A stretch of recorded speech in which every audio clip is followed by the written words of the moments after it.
Hey everybody, I'm Steve Green with Bill Whittle and Scott Ott, and this is your Right Angle Lightning Round, brought to you by the members of BillWhittle.com. If you are new to the Lightning Round concept, usually on these Right Angle segments, the three of us take a deep dive into one subject.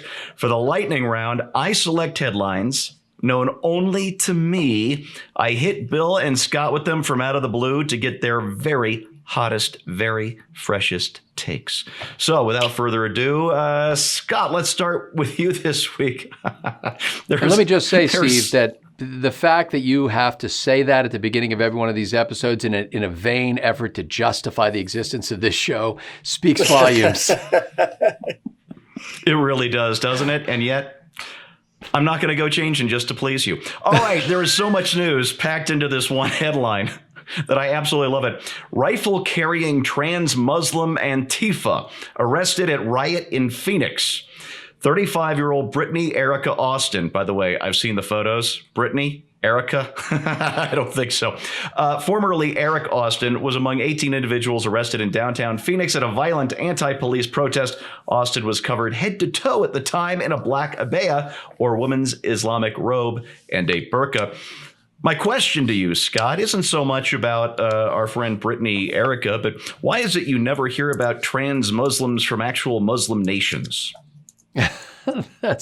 Well, they used to have some. In fact, they periodically used to have some even now, but the used to happens pretty quickly.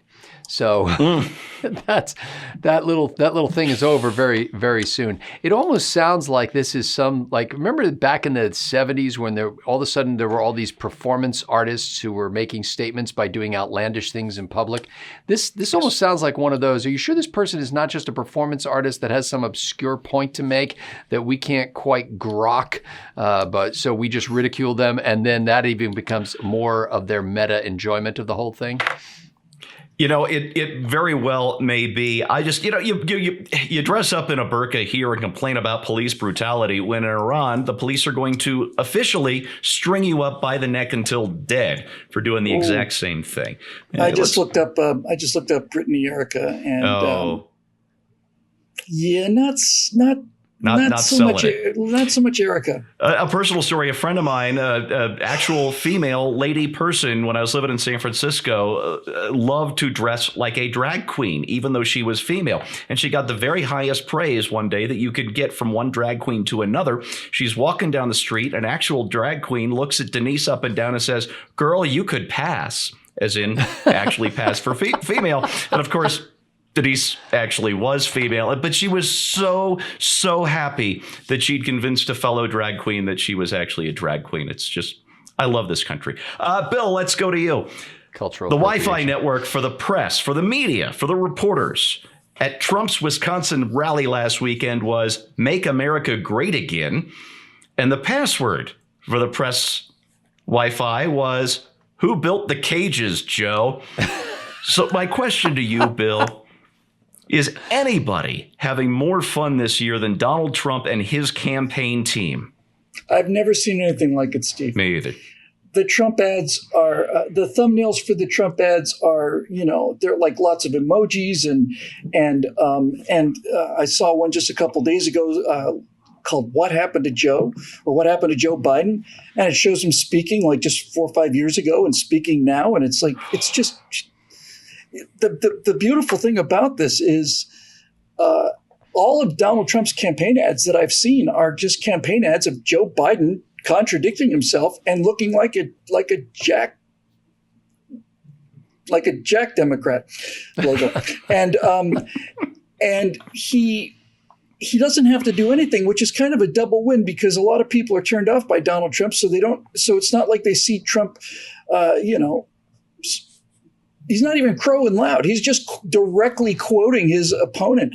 But the vibe, Steve, these campaign ads all look kind of like they're homemade, like they're almost look like meme things, which gives them tremendous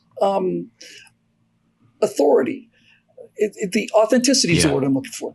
And when it comes to the age of the internet, authenticity is much more important than production values. And these things look like they're done by, 18, 19-year-old college students. They're tremendously effective. And I think they're great. And when you get to things like this, it really does come down to the fact that the reason that Donald Trump is so loved by so many people, and to the degree that he's loved by them, is that he is the only Republican out there, the only single one who understands that the media is the enemy. It's the enemy of the American people. It's not a question of, gee, maybe we can make them like me, or maybe they're a little bit biased. He understands fully that they are the agents of destruction, and when he called that guy a criminal for not reporting, he got Air Force One in the background. He says, yeah, why did you call Joe Biden a criminal? Well, because he is a criminal.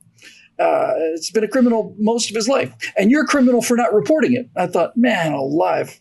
No wonder the people love him. And no wonder they hate him to the high heavens. He's called them out. If Trump pulls this off next week, and I'm feeling increasingly confident that he will do just that. I'm sleeping so much better these days for exactly that reason. He will have shown every other Republican the way. The only way to win, as long as this media remains as corrupt and as one-sided as it is. So absolutely. God bless him for that. I mean, even if you forgot everything else, just getting ACB sworn in on Monday night, just forget everything else. That one thing might be the most important thing to come out of these last 5 years. Scott, over to you. Thomas Ridd writes in the Washington Post in the paper's perspective section, "We must treat the Hunter Biden leaks as if they were a foreign intelligence operation, even if they probably aren't." Have you ever seen a more succinct admission by the press of what is wrong with the press? Does he have a larger point? I'm not sure what larger point he needs, other than the fact that he argues on the site's opinion page that the newspaper's news page should treat the Hunter Biden tapes as though they're a foreign operation, even though they probably aren't. Well, there are a couple things to say about this.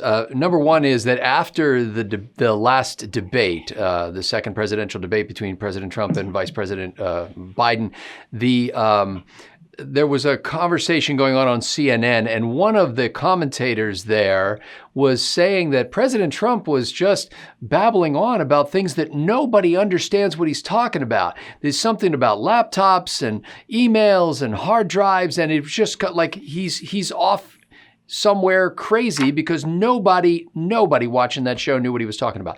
Now, the reality is about half the country knew what he was talking about. And it was not surprising to them. The only thing that was surprising is that CNN would be so clueless. Number two, I think that Rudy Giuliani and Steve Bannon and a couple of other people involved in the revelation of this hard drive, the laptop, the emails, and all that kind of stuff made a real strategic blunder by personally involving themselves in it. The last thing you want to do is, if there is evidence about your opponent, is to be seen as people who are the ones bringing it forward. They are, by tying themselves so closely to that and then giving it to the hands of the New York Post, I think they just basically slash the credibility of the story that it might have gotten wider play had they not been involved. On the other hand, what else were they supposed to do when everybody else was going to turn them down? Because, hey, you got to treat it as a foreign intelligence operation, even if it probably isn't.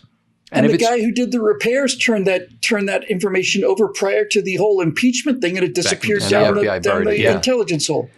If there had been rotten from top to bottom. I mean, maybe the whole strategy was that didn't matter because all they were using it as is something to get out the vote. It's basically to drive the base to the polls. Well, I'll drive myself very eagerly. All right, Bill, last headline for you. Vanity Fair. You remember that once formerly very readable magazine? Vanity Fair. I await the subscription monthly. Vanity Fair warns ACB will, and I quote, execute women for getting abortions. Have we hit peak scaremongering yet? Well, I was saving that news till Christmas. Damn it! Did they really say execute as in kill? As in kill. Yeah, there's going to be the death penalty for getting abortions. And it's going to be Coney Barrett who gets that done herself as one of 9 justices in a non-lawmaking body.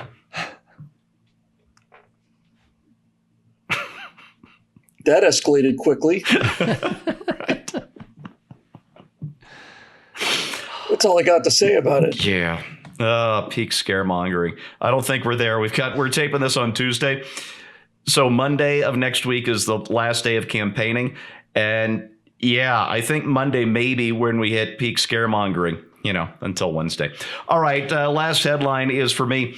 Trained Marxist and BLM Black Lives Matter co-founder Patrisse Cullors signs TV deal with Warner Brothers. Folks, Hooray. There is nothing in this country more profitable than trying to tear down capitalism. We've just entered a very strange, sick phase. Now, let's be honest about something about the left. There are no actual Marxists left. They might call themselves Marxists, but nobody believes in seizing the means of production or the dictatorship of the proletariat, or any of the actual Marxist claptrap from 150, 180 years ago, however long it's been now. What they do believe in, however, is using Marxian thinking. That is placing interest groups against one another, and especially using this idea of false consciousness against people. You can't be a real black if you're a conservative. You can't be a real gay if you vote Republican, and all the rest. And I suspect I'll get deeper into this into Bill's segment. Just know that modern leftism uses Marxism to make money. They're a bunch of damn hypocrites. Stop voting for them.